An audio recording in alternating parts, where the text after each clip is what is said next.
પ્રશ્ન છે કે બટેટાની જે ચિપ્સ હોય છે, આપણે બીજા શબ્દમાં ગુજરાતીમાં આપણે કાતરી કહીએ છીએ, એના પેકિંગમાં ઓક્સિડેશન થતું અટકાવવા માટે પ્લાસ્ટિકની બેગમાં કયો નિષ્ક્રિય વાયુ ઉમેરવામાં આવે છે? તો યાદ રાખવાનું છે, વારંવાર મેં તમને કીધું હતું નાઇટ્રોજન આવે જવાબમાં, તો અહીંયા જવાબ આવશે ઓપ્શન ડી. તો જે વિદ્યાર્થી મિત્રોએ નાઇટ્રોજન લખ્યું હશે તો એનો સાચો પડશે. ત્યારબાદ વિદ્યાર્થી મિત્રો જોઈએ બીજો પ્રશ્ન. તો બ્યુટેનના 4 કાર્બન ધરાવતું સંયોજન છે જેમાં કયો ક્રિયાશીલ સમૂહ હોય છે? તો બ્યુટેનોન, ઓન પ્રત્યય લાગે એટલે કીટોન આવે. બ્યુટેનોલ હોય એટલે આલ્કોહોલ આવે, પણ અહીંયા નો ન છે, બરાબર, એટલે અહીંયા કયો આવશે? કીટોન.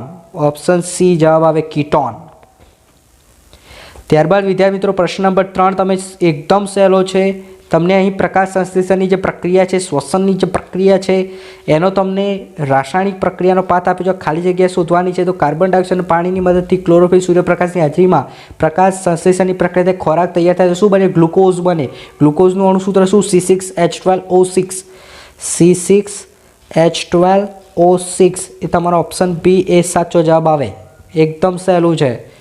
ત્યારબાદ વિદ્યાર્થી મિત્રો જોઈએ ચોથો પ્રશ્ન. સોલર પેનલ દ્વારા તૈયાર કરતા સેલના આંતરિક જોડાણમાં કઈ ધાતુનો ઉપયોગ થાય? તો ચાંદી આવે. સિલ્વર, ચાંદી. Option A. ઓકે. ત્યારબાદ જોઈએ વિદ્યાર્થી મિત્રો પ્રશ્ન નંબર 5. સમતલ અરીસાની સામે વસ્તુને 40 સેન્ટીમીટર અંતર રાખો તો એનું પ્રતિબિંબ એના ડબલ અંતરે મળે. મેં તમને કાલે પણ કીધું હતું, યાદ રાખજો. અહીંયા જે આવે એને ગુણ્યા 2 કરી દેવાનું. તો 40 ગુણ્યા 2 એટલે જવાબ શું આવે? 80 સેન્ટીમીટર. ઓપ્શન બી તમારો સાચો જવાબ આવશે. ત્યારબાદ જોઈએ પ્રશ્ન નંબર 6. તો આ ચોપડીનો બેઠો પ્રશ્ન પૂછ્યો છે સ્વાધ્યાયનો. સામાન્ય દ્રષ્ટિ ધરાવતી પુખ્ત વ્યક્તિ માટે સ્પષ્ટ લઘુત્તમ દ્રષ્ટિ અંતર કેટલું હોય છે? તો 25 સેન્ટીમીટર. તમારો સાચો જવાબ આવે 25 સેન્ટીમીટર. એકદમ સારો પ્રશ્ન, ચોપડીનો જ છે અને આપણે કીધો તો એ જ પ્રશ્ન છે IMP, બરાબર. ખાલી જગ્યા જોઈ લઈએ તો વનસ્પતિ તેલમાંથી વનસ્પતિ ઘી બનાવવા માટેની ડિહાઇડ્રોજનેશનની પ્રક્રિયા કહેવાય અને એમાં ઉદ્દીપક વપરાય નિકલ. પ્રક્રિયા શું કહેવાય? ડિહાઇડ્રોજનેશન. વનસ્પતિ તેલમાંથી વનસ્પતિ ઘી બનાવવાની જે પ્રક્રિયાને ડિહાઇડ્રોજનેશન, અને એમાં ઉદ્દીપક વપરાય નિકલ. ઓપ્શન એ આવે નિકલ. 8મો પ્રશ્ન છે, સ્ક્રીન ઉપર તમે જોઈ શકો છો. તમને ઇલેક્ટ્રોન રચતા તો ઇલેક્ટ્રોન ગણો, એના પરથી પરમાણુ ક્રમાંક પરથી ખબર પડી જાય. 8 + 2 + 2, 8 ને 4 12. હવે 12 નંબર કયા નંબરના તત્વનો છે? તો મેગ્નેશિયમનો પરમાણુ ક્રમાંક 12 છે, એટલે એની અંદર ઇલેક્ટ્રોન 12 હોય. તો તમારો જવાબ આવે એલ્યુમિનિયમમાં તો 13 હોય, સોડિયમમાં 11 હોય, મેગ્નેશિયમમાં 12 હોય. જવાબ શું આવશે? મેગ્નેશિયમ. બરાબર. ચલો આગળ જોઈએ વિદ્યાર્થી મિત્રો પ્રશ્ન નંબર 9. તો નીચે આપેલા પરિપથનો સમતુલ્ય અવરોધ. હવે સમતુલ્ય અવરોધ તમારે અહીં શોધવાનું છે. તો આ કેવું શ્રેણી છે તમે જોઈ શકો છો. શ્રેણી જોડાણ છે. તો શ્રેણી જોડાણની અંદર શું આવે? સરવાળો થાય. તો 2 + 2, તો શ્રેણી જોડાણની અંદર જવાબ આવે 4. પરંતુ જો અહીંયા સમાંતર શ્રેણી પૂછ્યું હોય તો 1/2 + 1/2 એટલે જવાબ આવે 1/4.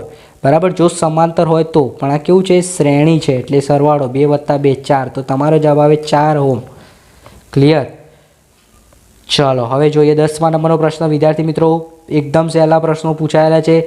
મનુષ્યની અંદર દૈહિક કોષમાં ખાલી જગ્યા જોડ રંગસૂત્ર આવેલા. જો અહીંયા જોડ પૂછ્યું છે, ખાલી જગ્યા પછી જોડ ન લખ્યું હોય તો 46 સંખ્યા આવે, પણ જોડ કહે તો 23 જોડ. બરાબર. તો મનુષ્યની અંદર 23 જોડ રંગસૂત્ર આવે. 23. ચલો કારની હેડલાઇટ તો અંતરગોળ. એકદમ હેલો, દરેકને આવડવો જોઈએ. અંતરગોળ આવે. અંતરગોળ અરીસો વપરાય. ત્યારબાદ 12મા નંબરનો પ્રશ્ન હતો, વિદ્યુત પ્રવાહના ઉત્પાદન કરતા વપરાતા સાધન. તો એ જે સાધન હોય વિદ્યુત પ્રવાહ ઉત્પન્ન કરે એ સાધનને આપણે શું કહીએ? જનરેટર કહેવાય. બરાબર. અહીં તમારે આખો પ્રશ્ન વાંચવો પડે. જો એમ લખે કે વિદ્યુત પ્રવાહ માપવા માટેનું સાધન તો એ મીટર, પણ અહીંયા શું લખ્યું છે? ઉત્પન્ન કરવા માટે. તો વિદ્યુત પ્રવાહ આપણે ઉત્પન્ન કરવો છે તો એ માટે જનરેટર આવે. પણ એમ કહે કે વિદ્યુત પ્રવાહ માપવા માટે તો એ મીટર આવે, પણ ઉત્પન્ન કરવા એટલે જવાબ શું આવે? જનરેટર. આ ખાસ ધ્યાન રાખવાનું. જેણે પ્રશ્ન બરોબર વાંચ્યો હશે એ વિદ્યાર્થીને કોઈ તકલીફ નહીં પડે. ચલો ખરા ખોટા. તો મોઢાની pH 5.5 કરતાં ઘટી જાય ત્યારે દાંતનો સડો શરૂ થાય. તો વિધાન કેવું છે? સાચું છે. બરાબર. 13મા નંબરમાં વિધાન સાચું છે. ત્યારબાદ જે 14મો પ્રશ્ન છે કે ઉમદા વાયુની બાહ્યતમ કક્ષામાં 7 ઇલેક્ટ્રોન ના હોય બટા, 8 ઇલેક્ટ્રોન આવે. એટલે વિધાન કેવું છે? ખોટું છે. 14માનું વિધાન ખોટું છે. જવાબ શું આવે? 8. એટલે વિધાન ખોટું છે. પહેલું સાચું, બીજું ખોટું. ઓકે. ત્યારબાદ 15મા નંબરનું જુઓ. પાનફૂટી નામની વનસ્પતિમાં વાનસ્પતિક પ્રજનન પર્ણોની કિના પર આવેલી કલિકાઓ દ્વારા થાય. તો વિધાન કેવું છે? સાચું છે બેટા. 15મામાં વિધાન સાચું આવે. 16મા નંબરનો પ્રશ્ન છે કે કાર્બન ડાયોક્સાઇડ એક ગ્રીન વાયુ છે વિધાન સાચું છે. મિશ્ર ધાતુ સોલ્ડરનું ગલનબિંદુ ઊંચું હોય તો ના, એનું ગલનબિંદુ કેટલું હોય? નીચું હોય. વિધાન કેવું છે? ખોટું છે. ઓકે, તો 17મું ખોટું આવશે. ત્યારબાદ 18મો પ્રશ્ન જોઈએ વિદ્યાર્થી મિત્રો. તો એબ્સ્કોર્બિક એસિડ વૃદ્ધ પ્રેરક અંતઃસ્રાવનું એક ઉદાહરણ છે. તો વિધાન કેવું છે? ખોટું છે. એ એબ્સોર્બિક એસિડ ના આવે. ઓકે, એ વિધાન ખોટું છે. ત્યારબાદ એકદમ સહેલો વિરંજન પાવડરનું રાસાયણિક સૂત્ર શું આવે? Calcium oxychloride CaOCl2. આ તમારો સાચો જવાબ આવે. કેલ્શિયમ ઓક્સીક્લોરાઇડ વિરંજન પાવડર. કેલ્શિયમ કાર્બોનેટ કે તો CaCO3 આવે, પણ અહીંયા તમને વિરંજન પાવડર કીધું છે એટલે વિદ્યાર્થી મિત્રો જવાબ શું આવશે? CaOCl2, જેનું નામ થાય કેલ્શિયમ ઓક્સીક્લોરાઇડ.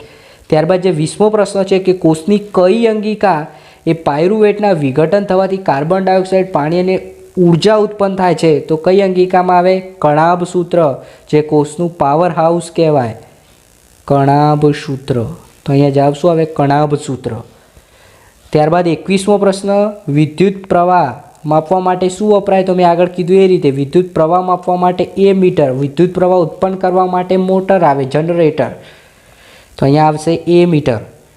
એસી અને ડીસીના પૂરા નામ એકદમ સહેલું. એસી એટલે અલ્ટરનેટિવ કરંટ, ડીસી એટલે ડાયરેક્ટ કરંટ. અશ્મિ બળતણ એટલે શું? તો લખો. અશ્મિ બળતણની વ્યાખ્યા આ રીતે લખવાની છે: પૃથ્વીના પેટાળમાં ઊંચા તાપમાને અને દબાણે વનસ્પતિ અને તેના ઘટકોની વચ્ચે જે જૈવ રાસાયણિક પ્રક્રિયા થાય અને એની અંતે જે આપણને બળતણ મળે છે એને અશ્મિ બળતણ કહેવાય છે. એકદમ સહેલું હતું. અને 24મો પ્રશ્ન જોડકા જોડવાના છે. અવખંડન તો એ આવે સ્પાયરોગાયરા, અને પુનર્જનન તો એમાં આવે પ્લેનેરિયા. તમને કોઈ પ્રોબ્લેમ ન પડે, બરાબર. 2 ગુણના એવી પ્રશ્નો છે કે એક દૂધવાળો તાજા દૂધમાં ખૂબ જ અલ્પ માત્રામાં બેકિંગ સોડા ઉમેરે છે, તો તાજા દૂધની pH 6થી થોડી બેઝિક તરફ શા માટે ફેરવે છે? એનું કારણ શું છે? દહીં બનાવવા માટે વધુ સમય કેમ લાગશે એ પણ તમે જાણો છો. ભૂંજન કેલ્સિનેશન, આ પ્રક્રિયાઓ ખાસ મોસ્ટ ટાઈમ બીજા પ્રશ્ન કરી દેજો. ડોબ્રેનરનો ત્રિપુટીનો નિયમ પણ કરી દેજો. આ 2 પ્રશ્નો 100% કરી દેજો. અહીંયા તમે ધ્યાન આપજો. હું તમને જે પ્રશ્ન કરું